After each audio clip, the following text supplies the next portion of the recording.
importance that things are. Okay, so now you see it a little different. Okay, variations on the theme. How do they change it? What do they do?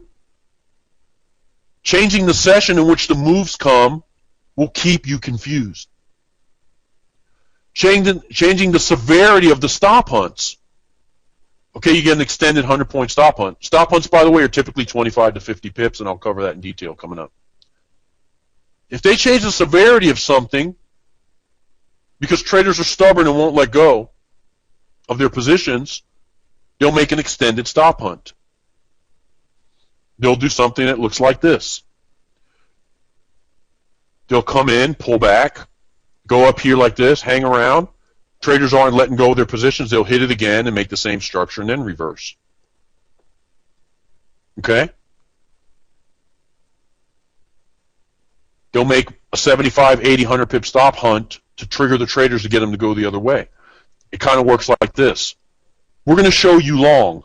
As a retail trader, I want you to take a long. I'm a market maker. I need you to take a long because I need some of my money back. So I break in 3 bursts coming out of the box, and I show you long. The traders don't bite. They don't commit. Well, I need you to commit. You don't believe me it's long? I'll hit it again and show you a long, buddy.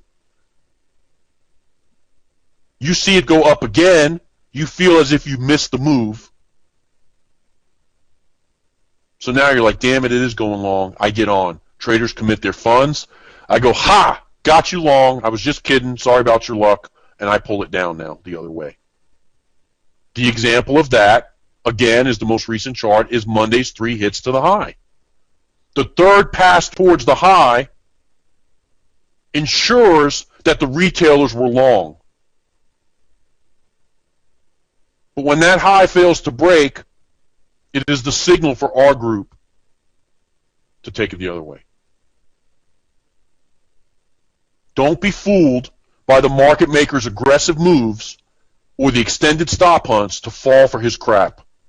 Your job is to take a long near the locked low of the day and a short near at the locked high of the day. And I'll show you how to pick those points on the chart. The other trick that he does, he conceals the move behind the news announcements. You know that at 8:30 when non-farm comes out, that there's nothing different in Europe than there was at 8:25. He uses the news as the triggers to complete his patterns. That's why the news doesn't match the market behavior. And then you get these talking heads making up some crap that, oh, the Eurozone didn't bite for the bad news about the Euro. They took the Euro up today. That has nothing to do with it. It has to do with where they are in the market cycle and how the contracts are built up. If they take the market long or Euro USD long on negative Euro news, that makes no sense. But they might have formed a W yesterday and be at level 2 in the cycle, and they need to stop hunt low, rise the price. So that's why that behavior is seen. Nothing else. It has to do with their secret targets, their secret price objectives. Not, oh man, I don't understand, Euro went up today, the news was negative. They say traders reacted positively. No, market makers faked everybody out with negative Euro news and rose the price. That's what they did. They conceal the cycle and complete the pattern behind the news announcements. You think they don't know that non-farm's coming out? First Friday of every month? They probably lick their chops waiting for that damn day to come out. They also blame geopolitical events. Nuclear reactor meltdown spiked the yen. I know they spiked the yen and got a lot of people excited, and it rose immediately after the spike. They did a stop hunt low, trapped the trader, showed momentum. People thought the bottom would fall out, and they trapped them 400, 500, 600 pips in the hole. And I know people traded that without a stop and got jacked up because I got emails. The news and the politics of the world are secrets used to complete their private cycle and their pattern I've illustrated for you. Nothing more. Don't be a victim of the market maker anymore. It's over. Okay? All right, here we go. Forex trading times, you can actually write them down. I'll go over them, then I'll be quiet for a minute. 5 p.m., high-low is reset. The market maker spread is set immediately at the open. 5:15, 5:30, right in that time, starts his business. The Asian session, 8:30 to 3 a.m.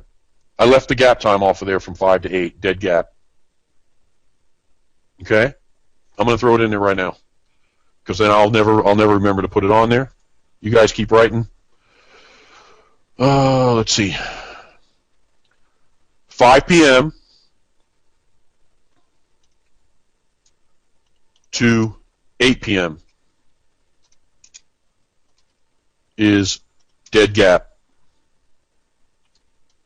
That's when a lot of traders try to scalp and all that stuff I talked about, all right? See, it spaces out. I don't know what the hell I'm doing here.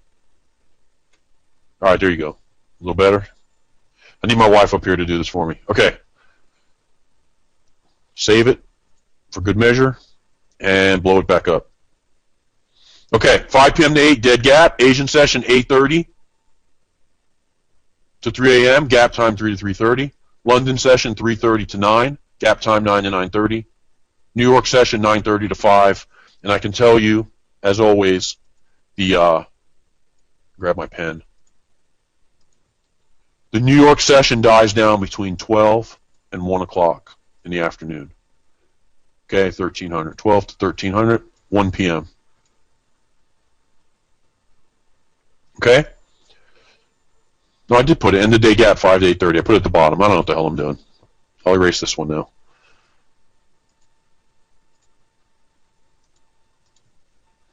Just kidding. All right, I'll be quiet for a minute. Write these times down, man. Every other time you've ever seen is pure crap. These are the times. That's it, period. Okay, hey, a very good question came up.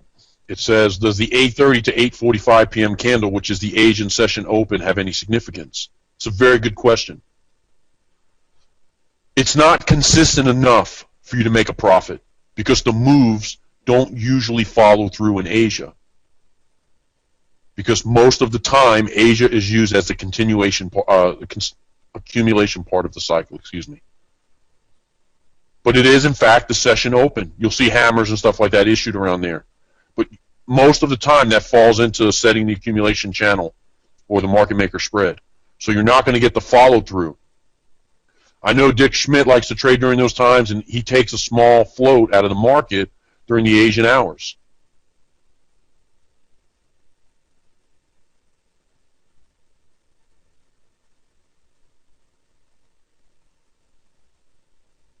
Okay, well, I don't understand some of the questions. Are the timings plus or minus? Plus or minus what?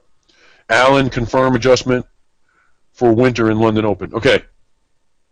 We go move the clock back an hour. So during the Asian and London session, move everything back 1 hour for winter, which is coming up when we move the clock October-ish. Here's the catch today. Got to be careful. Yes, Craig, I'll read that in a second. You got to be careful about this is, since it's Europe, London Open, that side of the world, if they haven't moved their clock yet and you have, then you have the adjusted time. But they might still move around 3 o'clock an hour later. When all parts of the world are honoring daylight savings time, when everyone's in line. So check, there's websites that talk about that stuff.